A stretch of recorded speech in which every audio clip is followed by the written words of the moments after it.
Il est 23h21. Le sommeil se promène aux abords de mes yeux et refuse d'y pénétrer. Ma tête est remplie d'images et des dangereux virages qui ne demandent qu'à me faire chuter.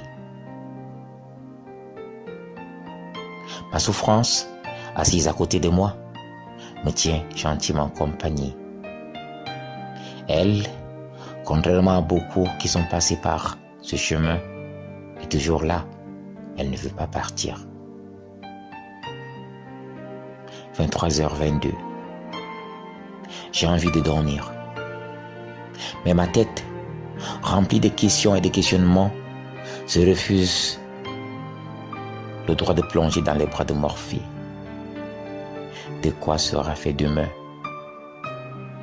De quoi les lendemains seront-ils peuplés?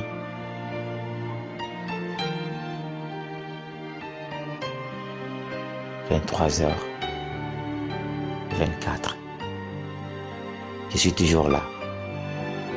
La nuit m'accompagne. Mes rêves s'enlisent dans un désert immonde et plein de désirs nauséabonds.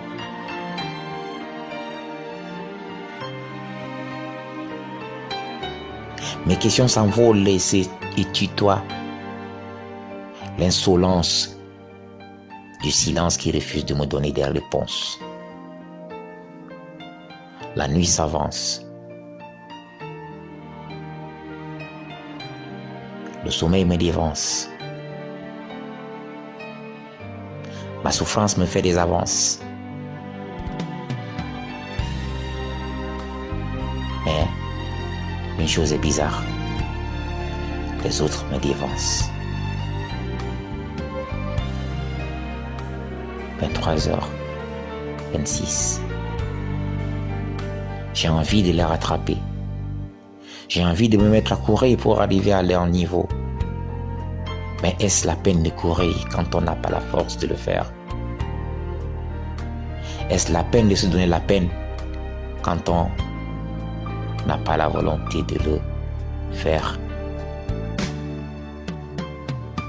Il est 23h30. Je me décide à prendre mon téléphone et à raconter cette histoire bizarre. Certains sûrement auront de sourire en l'écoutant. Elle est très bizarre. Suis-je le seul dans ce cas qui, arrivé dans son lit, n'arrive pas à dormir? Suis-je le seul qui a pour seule compagne sa souffrance, qui est toujours assise à ses côtés? Suis-je le seul qui se fait narguer par ce sommeil qui refuse souvent de venir quand on a envie de le voir?